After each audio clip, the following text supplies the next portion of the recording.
You know what really grinds my gears?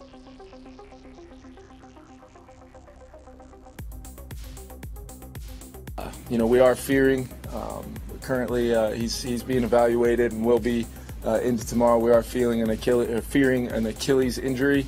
The severity of that, I do not know at this point, but I know that's what our fear is in the moment, and we'll confirm that as soon as possible. Thinking of Kirk, our locker room, every single player in our locker room. Thinking about our leader, our guy right now, and I'm just so proud of him.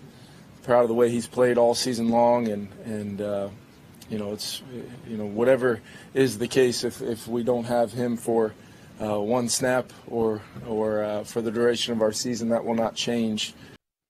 Hello everybody, Eric M and Twins 28 here. Vlog. Going to be a little somber one today. Should be a celebratory one.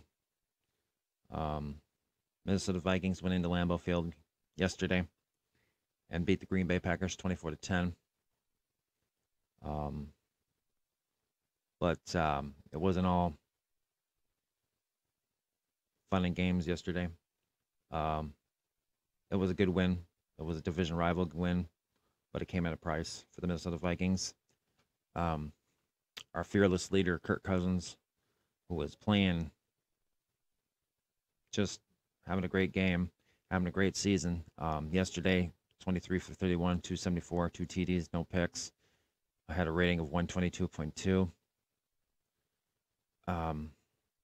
As you saw in the opener bit, suffered a major injury, the first one of his career. And his season is over. As you heard Kevin O'Connell, head coach, they feared Achilles tear in his right leg. We saw the footage. It looked bad. We've seen it before with other players.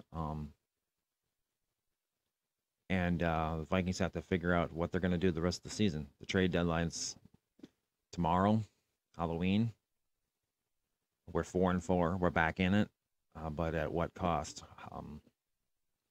Are we buyers? Are we sellers? How far are we going to go with little experience at quarterback right now?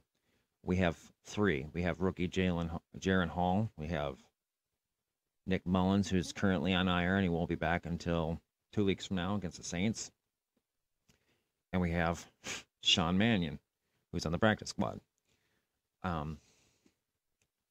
Personally, I'm sick to my stomach. I haven't felt this bad about a quarterback loss for this team since Teddy Bridgewater when he had his horrific leg injury. This is bad. And we've taken for granted what can happen when you lose your quarterback. I've been pining all these years to get a decent quarterback to sit behind Kirk just in case something like this happens. And they're always signing these bum backups who are not going to win you games.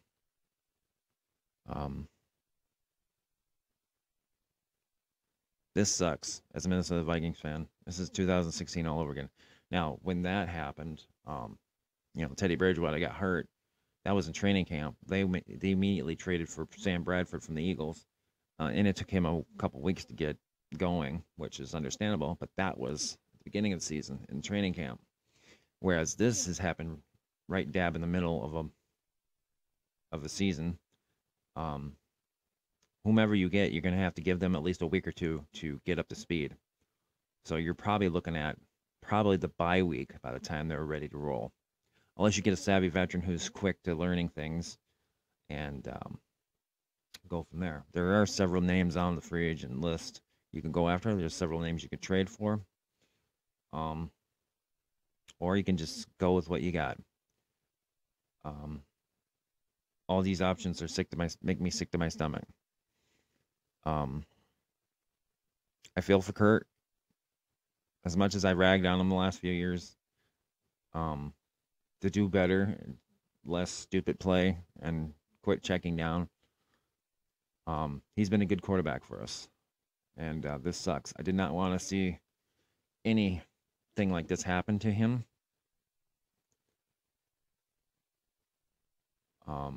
I wish him a speedy recovery. My thoughts are with him and his wife and his 2 kids, and the team, and the rest of Skull Nation. This hurts, but we got to move on. We got to move forward. Um, it was a good win yesterday, but it felt like a loss because of what happened to Kirk. Yesterday was supposed to be my first of 2 Super Bowls this year, and that's facing the Packers and beating the shit out of them. And we almost did it yesterday. I mean, the Packers scored another touchdown, their first touchdown in the 3rd or 4th quarter, and almost was driving again when they didn't do anything. Defense stepped up. The score, even though it was a 14-point win, it shouldn't be as close as it appears to be. It should have been a blowout. We should have put the foot on the throat some more. And I think had Kirk not gotten hurt on that drive, I think they would have scored another touchdown. We would have had 31 on them. But I think the offense after Kirk got hurt, it just deflated them. It was a gut punch to the team, kind of like when Kirby retired, and it was a gut punch to the Twins. I feel the same way about yesterday with Kirk. So what do we do now? Who do we look at for the short term to get us to the end of the season and hopefully into the playoffs? Which at this point, I'm just ready to say I don't know what to do. I could just see another journeyman coming in here, taking us to the playoffs, and it's another first-round exit. We've seen it for many years, at least since I've been watching football. I can name 4 handfuls of quarterbacks that I've watched over the last 30-plus years, and it's been all the same result. But who do you go with? Do you go with Jaren Hall and see what you got in the rookie? Do you go with Nick Mullins? I sure as hell don't want to see Sean Mannion again. I saw enough of him to last me. Do you go get a free agent? Matt Ryan's looking for a job. Phillip Rivers is out there. Carson Wentz, which I don't want Carson Wentz. He can't stay healthy, and he's a product of North Dakota State. I'm sorry, but nobody that's come out of North Dakota State at quarterback is any good whatsoever. We've already seen that with Carson. We saw it with Trey Lance and Easton Stick, another one from North Dakota State who was drafted as a backup. He was in Los Angeles Chargers. I don't know where the hell he is now. He might not even be playing anymore. Matt Ryan, we know his story. We saw how bad he was in Indy, but at the same time, Indy was a dumpster fire and still is. So maybe a fresh place like Minnesota would be good for him. Who knows? I don't know.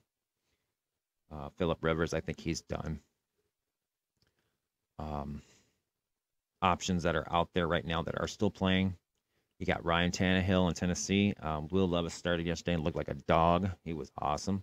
By the way, I love the uniforms for the Oilers, but I'm pissed that they're not in Houston where they should be. Instead, they're still with the Titans. I don't think that's right. I think they should allow the Titans to wear they should allow the They should allow the Texans to wear them or send them back.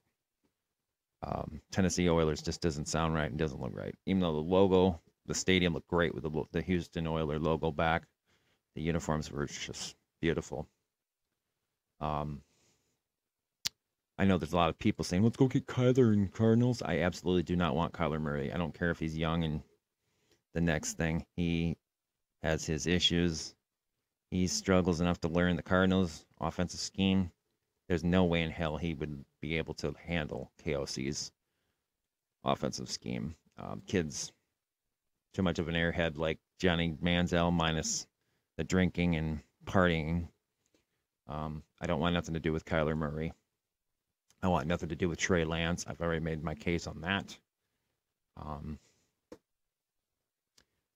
There's Jacoby Brissett. I know there's been talk of him.